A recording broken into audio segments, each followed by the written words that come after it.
Welcome to the Eating at a Meeting podcast. I'm your host, Tracy Stuckrath, dietary needs expert, certified meetings manager, certified food protection manager. I have searched the globe to find people and businesses who are creating safe, sustainable, and inclusive food and beverage experiences for their employees, guests, and communities. In each episode, you will find authentic conversations about how food and beverage impacts inclusion, sustainability, culture, community, health, and wellness. I know that sounds like a lot, but we're going to cover it all. Are you ready to feed engagement, nourish inclusion, and bolster your bottom line? If so, let's go. Hey, everybody, and welcome to another episode of Eating at a Meeting. I am live from Nashville, and I am just finishing up a program with a client of mine, and we actually came live from this event last year. I'm very excited about it. We just wrapped it up. We had 1,400 people, and we, over the course of 4 days and multiple food and beverage events, I was actually in charge of exhibits at this event. So a much different experience for me in doing that. But it was fun. But I want to talk about today a variety of different things that I've seen over the course of events that I've produced and attended in the last couple of months. So I produced an event, managed food and beverage in Orlando in May, and then I produced an entire conference in June in San Antonio, and then I'm here in Nashville managing exhibitions for this event. But a lot of different things that have come up across the board, food and beverage wise, and just event management wise. I mean, I'm not just food and beverage. I've been managing events for 34 years, 33 years from start to finish. And so there's lots of things that come into play when you're managing events. And from this event itself, I want to just bring a couple of things in talking food and beverage or not talking food and beverage, but talking exhibits. One of the things is the waste. So we have a trade show. This show has about 45 exhibitors in it. And I was chatting with the cleaning crew, the one-man cleaning crew for Freeman. And he came in and he was emptying all the garbage cans and everything. And I was helping him and talking to Terry about it. And I learned a lot from him on the amount of waste that events produce. And he actually works a different event as well that comes to Nashville every year. And it took him 4 days to empty that event's garbage. 4 days.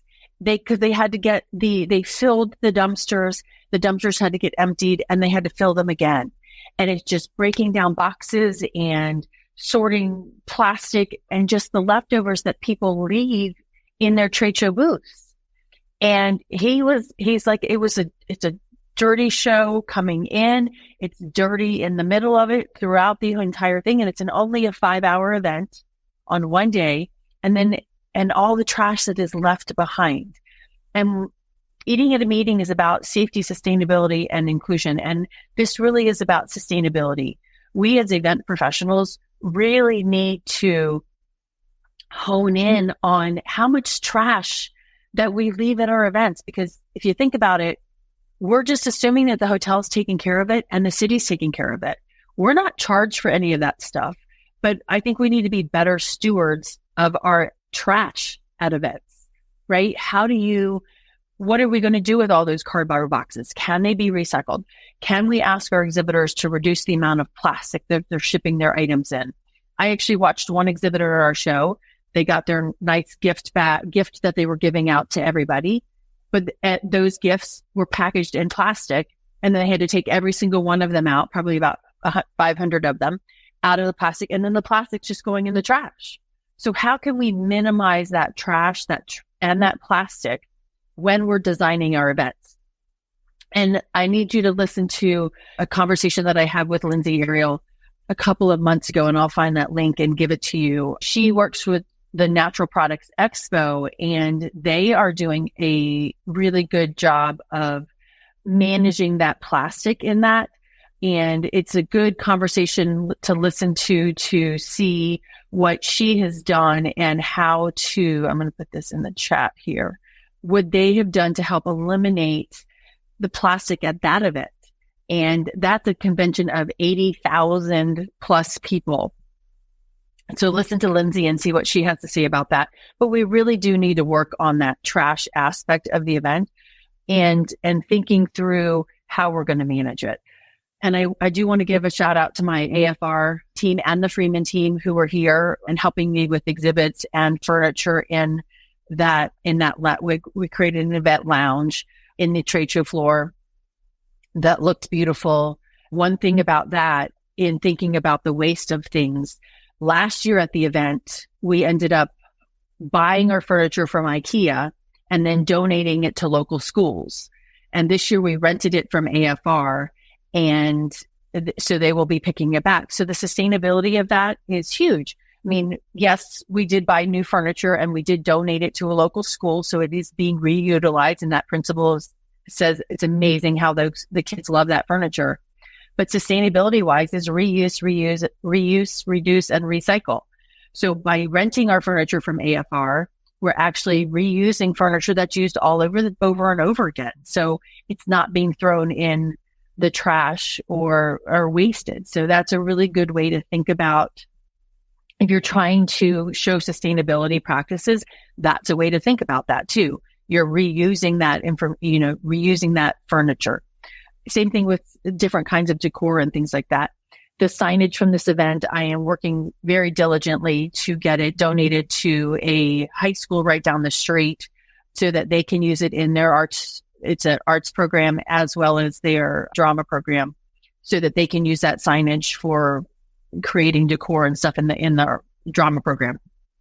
So thinking through those ways, that waste. And I think I've mentioned it in another event, another session, is my event in San Antonio. Again, we managed that waste. We had a bunch of signage there, and I donated it to the local youth theater and to a local high school as well, so that they could reutilize it and save costs. So we have some of the waste that we can do is just giving back to our community so that they can reduce their costs and utilize things that reuse things that we've already used. And here at the show too, we had a lot of excess bags that we were handing out at registration. And I checked with our catering team here, event services team, and they connected with the HR officer here at the hotel, Grand Hyatt. And the Grand Hyatt actually knows partners in the community, and they're donating those bags to those partners in the community that they already have a relationship with. So really loving that. Those bags are not going into the waste, into the trash. And so I'm excited about that.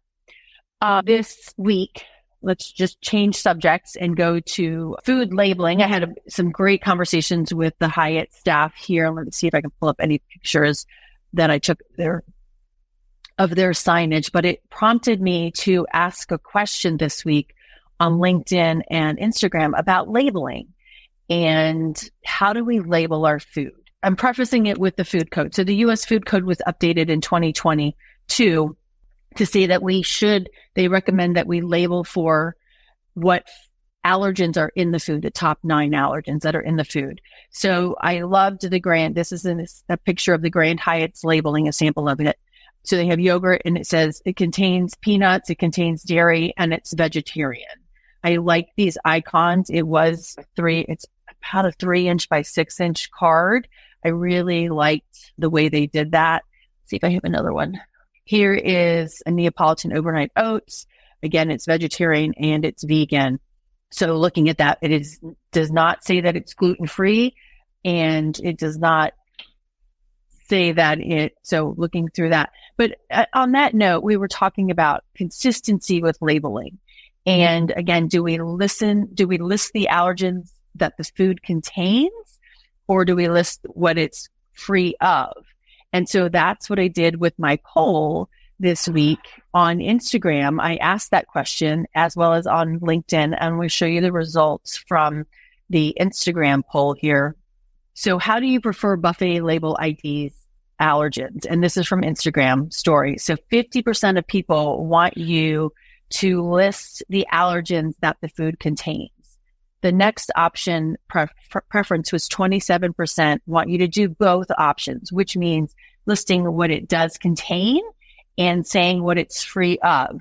So like if item number 1 says it's gluten-free but item number 2 contains gluten, they want you to say that it contains gluten and they want the other one to say that it's gluten-free. So doing both options.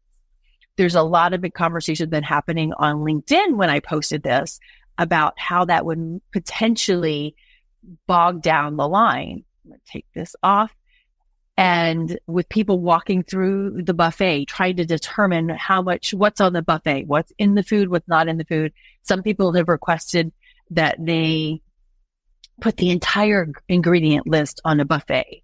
And I'm not a fan of that for the fact that we already have long lines going through the buffet. It's not like we're going to go to a Whole Foods and there's nobody standing behind me waiting to determine what they're going to eat on that buffet, right? It's usually 1 or 2 people looking at that hot buffet item line at one time. Whereas on an event buffet, we've got tons of people that are looking at the buffet at one time, and we're going to hold that line up. So my suggestion, by solving that problem, is make sure that you list all the ingredients of the food that you're serving on a PDF that's on your event app, or that it's also listed on your event website, so that every attendee has the option to go look at that before they get to that buffet and before they get to that event, so that they can then ask questions of your culinary concierge, if you have that, or the person that's managing food and beverage. It's really important to have somebody that manages that. And on that note, I was talking to my friend Paulina about food and beverage, and she said to me, she's like, I hate managing food and beverage. I'm like, why? Because I love it. And she's like, well, she hates choosing the food and beverage. It's really hard to choose food and beverage for an event for 1,500 people with a variety of different dietary restrictions and a variety of different events. And so how do you mix and match that, right? And she realized that she had ordered food, the same food, for almost 2 consecutive days. And it came out because the hotel has, I'm talking really fast, the hotel has the Monday through Friday same meals. And a lot of hotels are going that way. So on Monday, you're served this dish or this menu, and Tuesday you're served this menu, and Wednesday you're served this. And you get a discount for ordering those pre-designed menus per day. Well, they don't have those pre-designed menus on Saturdays and Sundays. So they were able to discount it and they took that from there. So really looking through it. Food and beverage is something that needs a lot of dedication to. It is not as easy as just checking off a box, right? You have, I think she said 15% of the attendees had dietary restrictions. So that's about 200 people at this convention. And so how do you manage all of those things while also giving a good selection of food options throughout the event? I mean, you've got breakfast, you've got breaks, you've got lunches, afternoon breaks, cocktail receptions, seated dinners, plated lunches. How do you manage that? I actually asked that question in my Eating at a Meeting Facebook group this week. How do you manage food and beverage for multiple day events with multiple simultaneous food and beverage functions going on at one time? It's really a challenge. It's like my event in April. I think we were 4 days and we had 40 food functions in those 4 days. Think about that. 40 food functions in 4 days. That's like, we've got a CEO lunch here, and then we've got a break here and a staff meal here and a different breakout here, or this is a private luncheon that's happening for the group of CEOs, et cetera. How do you manage all of that and thinking through the food and beverage selections? She did tell me that I apparently traumatized her like 20 years ago talking food and beverage. And we were working a convention, and when I was in-house corporate, and I walked into an after party, the evening function after the fact, and everybody had just eaten dinner. And then we have all this other extra food for them to eat. And I'm like, why do you have so much food? Right? That's just way too much food. Well, she said the surveys that said there wasn't enough food last year. So you've got to weigh those things too. How do you weigh what attendees want more food, but then again, are you giving them things that are hearty enough to sustain them, that they don't need that extra food, right? But we don't need to be eating every single minute, every single day.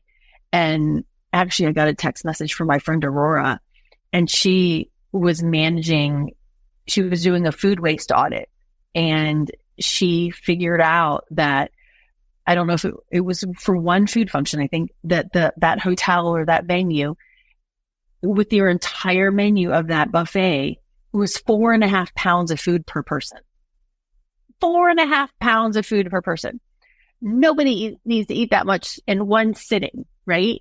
Think about how much you actually eat. Take your plate, weigh it on a scale at home, right? How much do you actually eat in one day? But we do not need to be serving 4.5 pounds of food per day, per person, or per food function per day. So kind of really thinking through those things. And again, it's understanding, when are people going to eat? When are you feeding them? How much are you feeding them? And do you need to constantly reinforce them to do that? But it is our number one expenditure at events, and we need to pay more attention to it. It really is. It does come down to understanding how much food is being ordered and how much food is actually being wasted. Like, how many people attended that event? We had an event. We've had a couple events.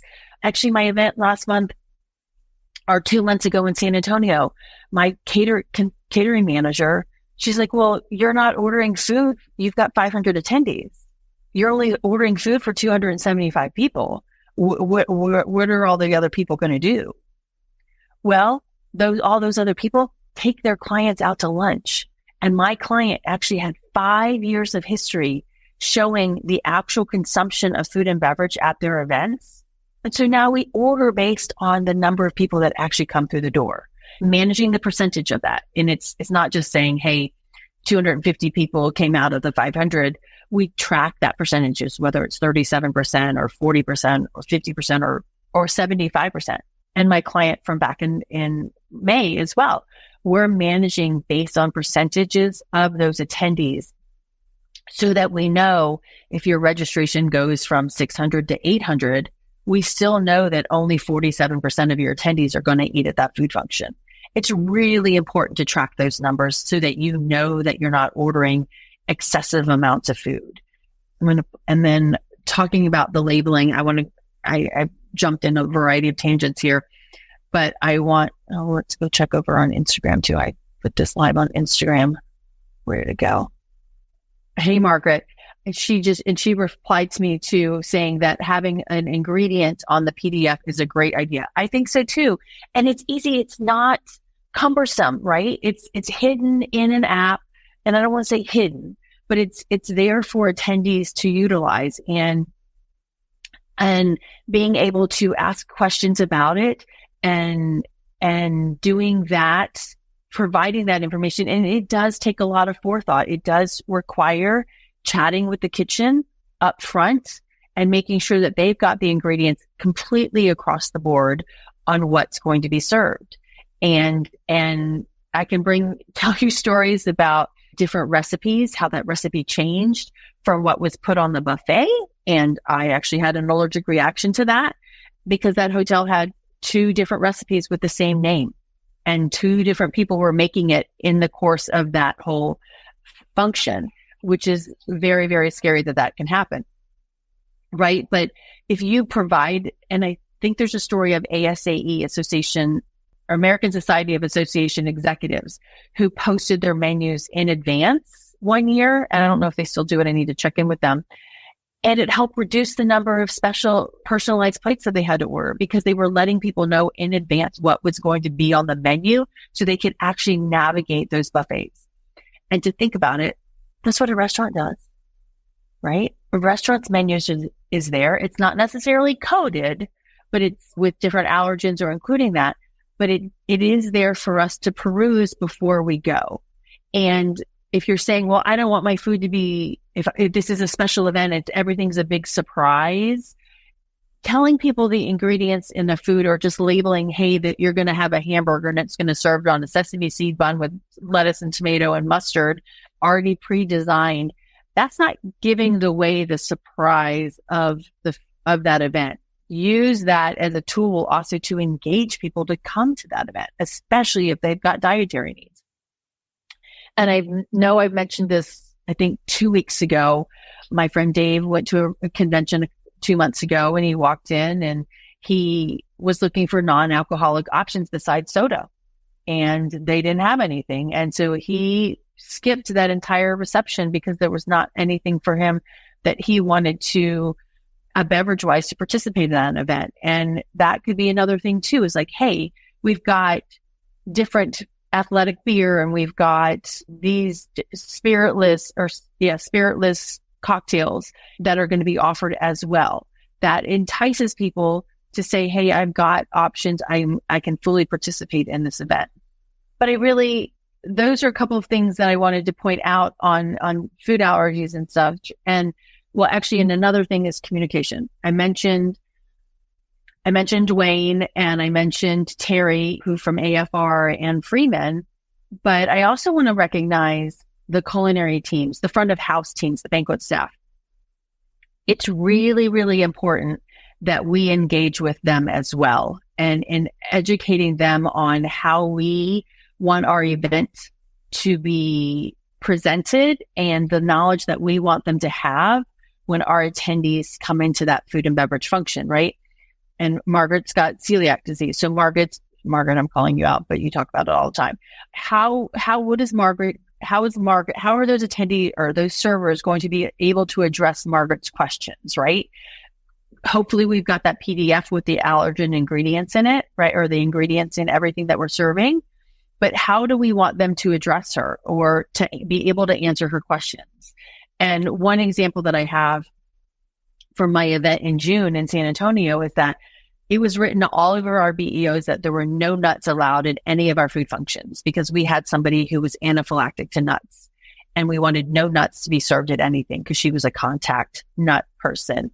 And my banquet captain, he noticed that he wasn't even a banquet captain. He was the server.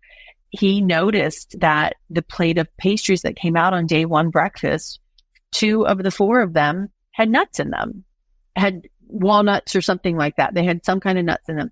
And he had the empowerment. He was empowered to, hey, Tracy, I'm removing these muffins or these pastries, and I'm going back to the kitchen and changing these plates out because there's not supposed to be nuts served at your events. And I love that because he and I had a conversation. It was also on his banquet event order in all caps. It said no nuts at these events.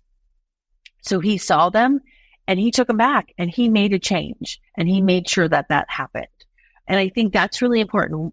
Those are the teams that are front of house, that are interacting with our attendees, that have the questions and see what's happening. We need to empower them to be able to do their job successfully and with pride, because he was very happy that he caught that. And I took his photo, I thanked him, and I'm like, and I think this, and I told his boss, I'm like, I'm very proud and respect the fact that he did that for my attendees. So we really need to make sure that we're empowering the servers and any of our banquet teams in understanding what their role is in successfully executing our events, because they are the ones executing it.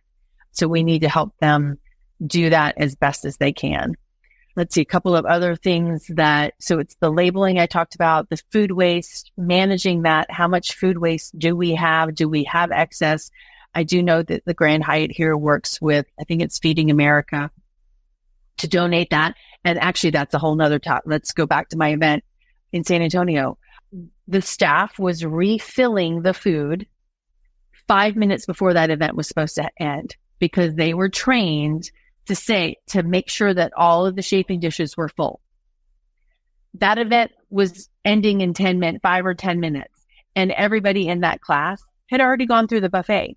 So there's no need for that food to be refreshed, right?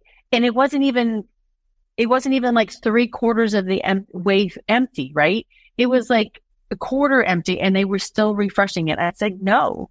And I got in a heated conversation with my catering manager. Like, I don't want it to be refreshed. And she's like, well, we don't donate any of the food in the back. So it's just going to go in the garbage can.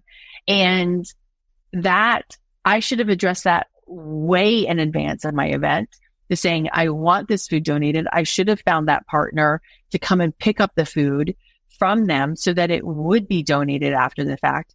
But one of the things that she taught me or said to me in that heated conversation is that you're trying to change the way we have trained them.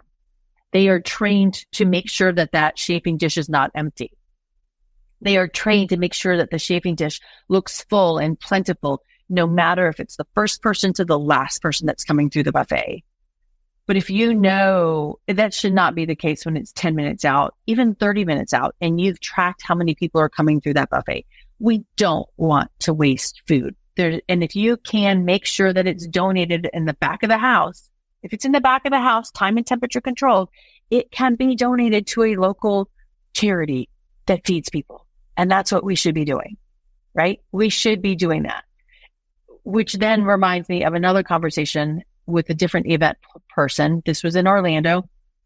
And I think I've mentioned this before, but she said to me, well, she wanted me to order every single item for every single person coming through that party. 600 people. She wanted and I'm like, no, that would be like Aurora's thing that they're planning 4.5 to 5 pounds of food per person for one event. No, I wanted 1 pound of food per person. And I got that from a couple of catering friends. That's what they plan for, 1 pound of food. And she's like, well, our staff will just eat the leftovers and then we'll just compost it. I'm like, no, my budget for my food and beverage is not to feed your staff on purpose. If there is leftovers in the end, your staff can eat them, but I'm not going to over order so that I can feed your staff. That is not the goal of this. And the goal, even though I want you to donate food and beverage that is left over, time and temperature controlled in the back of the house, the goal is to not have any leftovers in the first place. It's not that I don't want to feed people in the community. I do, but that's when there's excess. But if we plan correctly, there shouldn't be any excess. So those are my thoughts from the last couple of weeks. Oh, no, one more question, one more idea. And this is about communication too with your attendees. I attended an event. I was the attendee and I asked a question, how will people with dietary needs be handled at your event? And the response was, I'm going to read this. I took a picture of it that I wouldn't forget it. Let me find it here on my thing. And the response was great. And actually my question was, where'd it go? How will dietary needs be handled? And the answer was, great question. We have provided all allergens noted at the time of registration to every one of our catering partners. Alternative meal options will be provided to adhere to all dietary restrictions. That's great. But what does that mean? You've given it to your catering partners, and now you've left it up to your catering partners to decide what I'm going to eat or what's going to be served. But now I have no direction on what I'm supposed to do at each one of those functions that I'm going. And one function I went to was at the hotel, and the breakfast choice was Eggs Benedict, which is an English muffin with an egg and sauce on top, right? And I'm like, can I get it in one of those things without the bread on it? And the server's like, no, we don't have any of that. I'm like, can I get some just scrambled eggs or something? No, we don't do that. So I actually had to leave that breakfast networking event to go into the restaurant and eat by myself so that I could actually have something to eat that I wanted to eat. There was sausage on the buffet. There was fruit on the buffet, but I actually wanted some eggs, but there was no option for me to do that. And that catering partner, that catering server is like, well, no, we can't do that for you. So it really left kind of a disgruntled, hangry person in me in that, and made me feel left out of that function. So how can you change that narrative to make sure, hey, here's a chafing dish of ones with English muffins on it, right? And and maybe it's just a smaller one, right? It's not the full thing, a large contingency of it. Or you hand them a ticket that says, hey, I can't eat gluten. Can you give me an egg sandwich without bread on it, right? Have a solution for that. You as the planner, we cannot 100% just leave it in the hands of our catering partners. And I'm not saying they're not capable. It needs to be a cohesive team effort to make sure that everybody's fed. Because we don't want people to leave a food function because they're hangry. There's nothing for them to eat. Because the other aspect of it is they paid a lot of money to be there. Whether they're an exhibitor or an attendee, et cetera, they paid a flight, they're paying hotel room, they're paying conference registration fee.